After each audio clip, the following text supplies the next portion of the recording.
भास्कर जाधव यांचं गैरवर्तन बघायला मिळालं, त्याबद्दल तुमची भूमिका. खरं तर भास्कर जाधव यांनी महाराष्ट्राच्या विधानसभेच्या सभागृहातच गैरवर्तन केलं होतं. त्यांच्या चेंबर मध्ये अध्यक्षांच्या गैरवर्तन केलं होतं आणि एका अर्थाने आज त्या गैरवर्तनाचा जाहीर कार्यक्रम त्यांनी जनतेसमोर ठेवला. हे होणारच होतं. ज्यांना जनतेच्या नाळेपेक्षा स्वपक्षाची नाळ मोठी वाटते, आपल्या मालकाला खुश करण्यासाठी जनतेला लात मारावीशी वाटते, तेच लोक भास्कर जाधव सारखं करतात. पंकजा मुंडे यांचा वाढदिवस आहे आणि परळीमध्ये बॅनर लागले, त्यातनं भाजपचे नेते, भाजपचं कमळ हे गायब होताना दिसतंय. त्याच्या बॅनरमध्ये कुठेही असे फोटोमध्ये नेत्यांचे फोटो लागलेले दिसत नाही. पंकजाताईंना मनापासून वाढदिवसाच्या शुभेच्छा आहेत आणि ही काही ओरडिंग पंकजाताईंनी लावलेली नाहीत. त्यांच्या समर्थकांनी जी लावली त्याच्यावर काय? आता प्रत्येक ओरडीवर प्रतिक्रिया देणं हे का औचित्य ठरणार नाही. Sir, in English, the release on open a can of worms. You have written to the Prime Minister regarding this. Please let us know. Raj Kundra pornography film racket has exposed so many things. It is unfortunate to the Maharashtra where all this thing was happening. I was personally raising this issue into the Maharashtra Assembly from years together, and I was trying to tell the then Home Minister that this child pornography is a major issue in Maharashtra, and Maharashtra unfortunately will be identified by this crime, so the steps needs to be taken at right time. It is unfortunate that then Maharashtra Home Minister did not responded well to my queries, and today it has been exposed after arrest of Mr. Raj Kundra. If we will see the figures in Maharashtra itself, which was been provided by one NGO, says in Maharashtra only more than 15,000 videos or clips has been circulated in last 4 years, which is having the crime of child pornography. The people are so unhappy and disgusted, therefore more than 213 FIR has been registered. Only in 2 years of 2017 to 2019, there is a rise of 45% crime of POSCO in Maharashtra. This figure itself shows how serious this matter is. What we see today, there are more number of apps available like Ullu, Gupchup, Kuku and so many.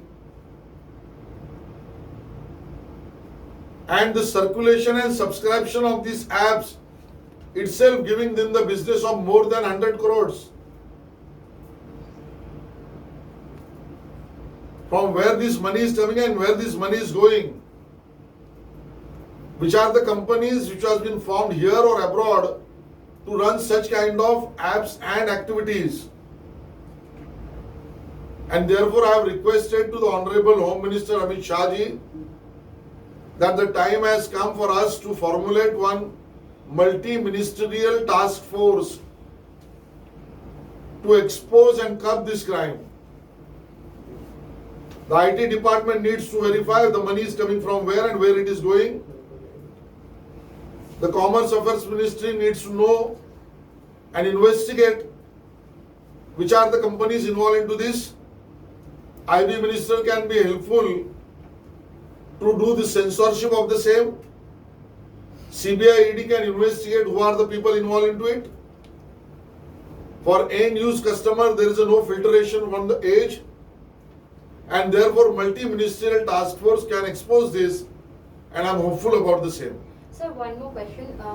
The Chief Minister has so far not announced a relief package. At the same time, Sanjay Raut has asked people at large, industrialists and others who have made money in Mumbai to contribute, and both the Shiv Sena and the MNS have asked Bollywood to contribute. Does this mean that there is a lack of funds that the government possibly has for relief work? there are twofold answer to this. The immediate relief needs to be declared by the state government. Yes, the long-term plan, they can take the time for finalization of the so-called deluge and the damage which has happened.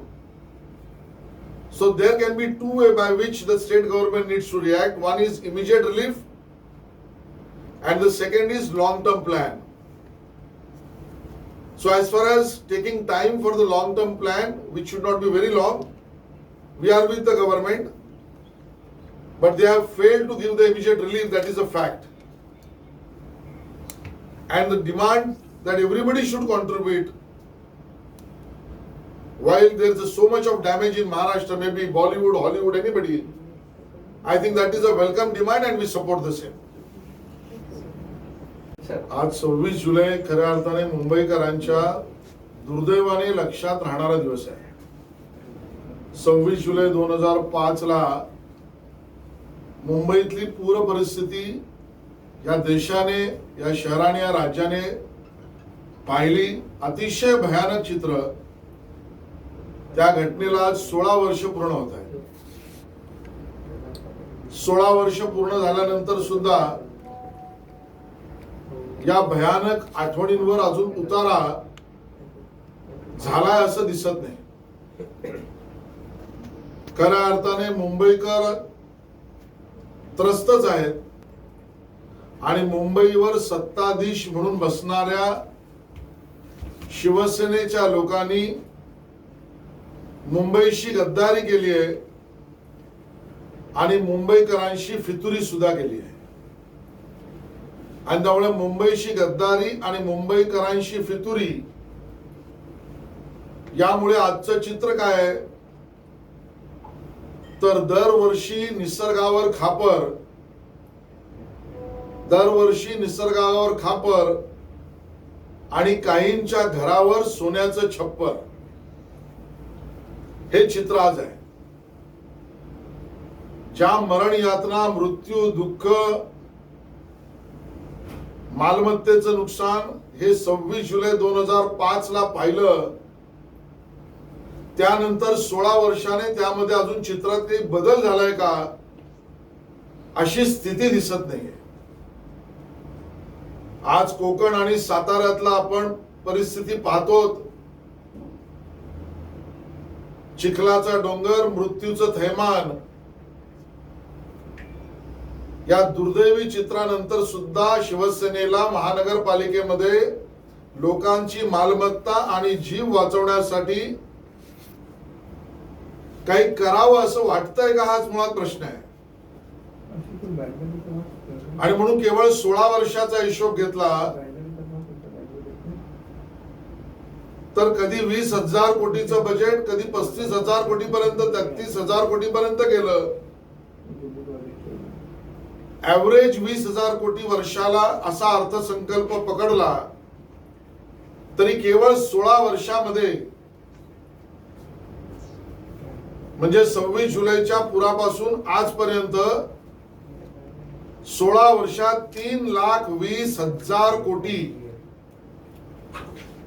3,20,000 कोटीचा अर्थसंकल्प चा खर्च 1,20,00,000 मुंबईकरांसाठी केला. म्हणजे 3,20,000 कोटी, 1,20,00,000 मुंबईकरांसाठी खर्च करून आज स्थिती काय. गेल्या आठवड्यातल्या पावसात बघितलं, त्या मिठी नदीची पातळी धोकादायक स्तरावरच आहे. ओहोटी मध्ये सुद्धा मिठी नदीला भरती आहे. लोकांच्या घरात पाणी घुसतंय, मॅनहोल्स मध्ये मृत्यू होत आहेत. 3,20,000 कोटी गेले कुठे. सत्ताधीश शिवसेनेला याचा हिशोब द्यावा लागेल. जनता तो मागल्याशिवाय राहणार नाहीये. चितळे कमिटी स्थापन केली होती, काय झालं त्याच्या रेकमेंडेशनचं. IIT पवईचा रिपोर्ट आला होता 26 जुलै 2005 ला. त्याच्या अंमलबजावणीचं काय झालं. ब्रिमस्टोनवर करोडो रुपये खर्च झाले, त्याचा उपयोग काय झाला? आणि म्हणून 3,20,000 कोटी गेल्या 16 वर्षामध्ये पाण्यात गेले, मुंबईकरांचे जीव टांगणीला लागले. ही स्थिती शिवसेनेने मुंबईकरांवर आणली. म्हणून आम्ही असं म्हणतो की मुंबईशी यांनी गद्दारी केली आहे आणि मुंबईकरांशी फितुरी केली आहे. चितळे कमिटीने सांगितलं होतं स्वयंचलित पर्जन्य मापक मुंबईत किती लागलेत? पाणलोट क्षेत्र मोजायचं होतं. आजही मुंबईतलं पाणलोट क्षेत्र मोजलं गेलंय का? पाण्याचा प्रवाह मोजायचा होता, त्याचं चित्र मुंबईकरांसमोर आलेलं नाहीये. मिठी नदी असेल, अन्य नाले असतील, यांच्यावरची अतिक्रमण काढायची होती, त्याचा हिशोब नाहीये. 16 वर्षात किती नवीन पंपिंग स्टेशन झाले याची माहिती मिळत नाहीये, देत नाहीयेत, पुरेपूर होत नाहीयेत. आणि IIT पवईचा रिपोर्ट तर भिजून गेला. आणि म्हणून दुर्दैवाने आजच्या दिवशी म्हणावं लागतंय, ज्यावेळेला अख्खा महाराष्ट्र आणि देश कोकण आणि सातारातल्या दुर्दैवी मृत्यूचं चित्र पाहतोय, त्यावेळेला 26 जुलै 2005च्या पुरानंतर 16 वर्षात 3,20,000 कोटीचा चुराडा करून सुद्धा मुंबईकरांना भरीव काहीच मिळालेलं नाहीये. आणि म्हणून या घटनेवर जनतेच्या वतीने शिवसेनेकडनं हिशोब मागण्याचं काम भारतीय जनता पार्टी करील, हे आम्ही जनतेला त्या ठिकाणी आश्वस्त करतो. दुसरा मुद्दा, आपण राज कुंद्रा यांच्या अटकेनंतर पाहतो आता छुपी कपाट सुद्धा ओपन व्हायला लागली, उघडी व्हायला लागली आहे. या विषयावर मी सातत्याने 1 वर्षापासूनच्या जास्त काळ महाराष्ट्राच्या विधानसभेत प्रश्न उपस्थित करत होतो. पोर्नोग्राफी आणि चाइल्ड पोर्नोग्राफी यामध्ये दुर्दैवाने महाराष्ट्रात सुकाळ झालेला आहे. विधानसभेतले प्रश्नोत्तर सुद्धा पटलावर आहेत. हास्यास्पद उत्तर तत्कालीन गृहमंत्र्यांनी दिलं होतं. विषयाला बगल दिला होता, जणू काही विषय त्यांना माहितीच नाही, या पद्धतीने उत्तर दिली होती. खरं कारण आता समोर येतंय, जणू काही महाराष्ट्र सरकारचा याला राजाश्रय होता का, हाच प्रश्न निर्माण होतोय. याचं कारण केवळ महाराष्ट्रात एका स्वयंसेवी संस्थेने दिलेल्या माहितीवर कळतंय. चाइल्ड पोर्नोग्राफीच्या 15,000च्या वर क्लिप्स व्हायरल केल्या आहेत, व्हिडिओ व्हायरल केले आहेत. जवळजवळ 213 FIR जनतेने दाखल केले आहेत. आणि केवळ 2017 ते 2019, मी या 2 वर्षांचाच हिशोब मांडतोय, 2017 ते 2019 45% पॉस्को अंतर्गत गुन्हे वाढले. या पॉस्को सारख्या गंभीर गुन्ह्याची वाढ महाराष्ट्रात 45%हून वर झाली. जनतेला इतक्या तक्रारी कराव्या लागल्या, सरकारला काही जाग येत नाहीये. ऍपचा आता धुमाकूळ झालाय. उल्लू, कुकू, गुपचूप, किती नावं घ्यायची. या गुपचूप प्रकरणातून जसं ड्रग माफियांचं रॅकेट आहे, तसं या पॉर्न फिल्म माफियांचा रॅकेट चालू आहे. आणि म्हणून मी कालच माननीय देशाचे गृहमंत्री अमित शहाजींना पत्र लिहिलंय की मल्टी मिनिस्टरियल टास्क फोर्स, संबंधित सर्व खात्यांची एकत्रित टास्क फोर्स ही निर्माण करण्याची वेळ आली आहे.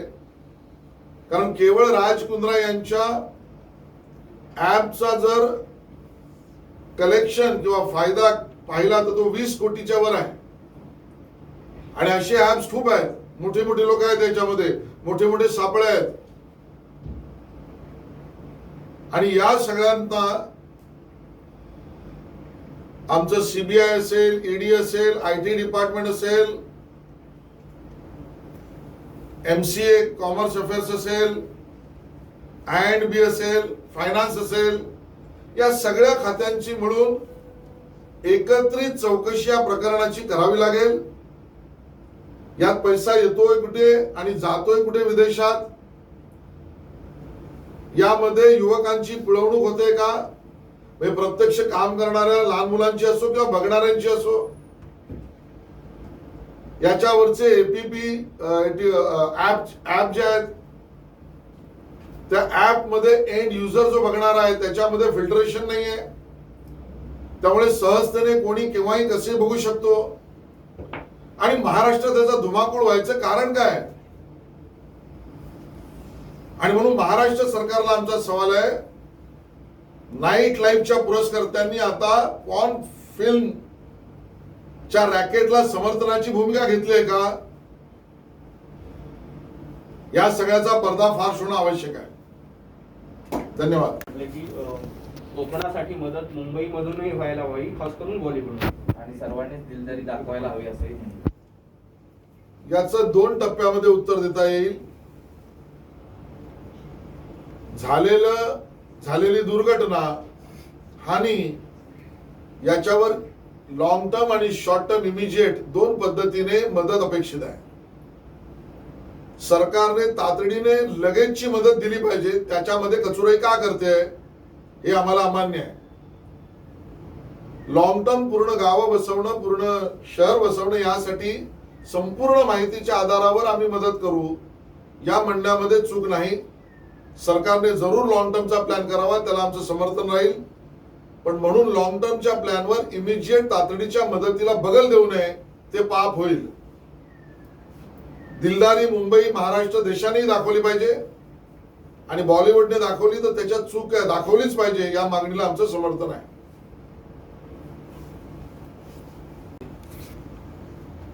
राज कुंद्रा की अरेस्ट के बाद बहुत ही बड़ा क्राइम का पूरा भंडार जनता के सामने आ रहा है. मैंने तो इस विषय को सदन में 1 साल पहले से लिया था और तब के गृह मंत्री को कहा था कि महाराष्ट्र की बदनामी दुर्भाग्य से पोर्नोग्राफी और चाइल्ड पोर्नोग्राफी के बढ़ते गुनहे के कारण होने वाली है. दुर्भाग्यवश तत्कालीन गृह मंत्री ने हमारे मुद्दे को गंभीरता से नहीं लिया, और जो जवाब सदन में दिया वो हास्यास्पद था, वो रिकॉर्ड पर है. आज ध्यान में आता है, राज कुंद्रा के अरेस्ट के बाद पैसों का लेन देन कहीं इंटरनेशनली भी हुआ है. जैसा ड्रग माफिया है वैसे चाइल्ड पोर्नोग्राफी की माफियागिरी चल रही है. राज कुंद्रा जी का संबंध कहीं बेटिंग से भी दिख रहा है, इस प्रकार की जानकारी आ रही है. ये इतना बड़ा गुना महाराष्ट्र की सरकार के नाक के नीचे कैसे चल रहा था, इसका जवाब महाराष्ट्र की सरकार ने देना पड़ेगा. जब हम सदन में इसको उठा रहे थे, तब इस मुद्दे के आधार पर उत्तर देने के बजाय उसको मोड़ देने का प्रयास मंत्री कर रहे थे. तो आज शंका आ रही है कि इस चाइल्ड पोर्नोग्राफी और पोर्नोग्राफी के विषय में महाराष्ट्र की सरकार में से किसी का समर्थन था क्या, ये सवाल अभी जनता पूछ रही है.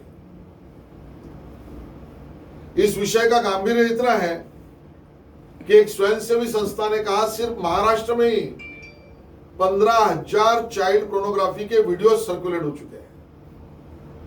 जनता इतनी त्रस्त है कि करीब करीब 213 से भी ज्यादा एफआईआर रजिस्टर हो चुके हैं, और सिर्फ 2 सालों में 2017 से 19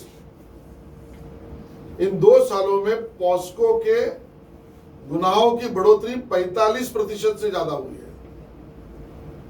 और इसके लिए महाराष्ट्र की सरकार की कानून व्यवस्था में पूरा चरमराहट दिखाई पड़ रहा है, और ये विषय बहुत गंभीर है. इसके लिए माननीय गृह मंत्री अमित शाह जी को मैंने पत्र लिखा है.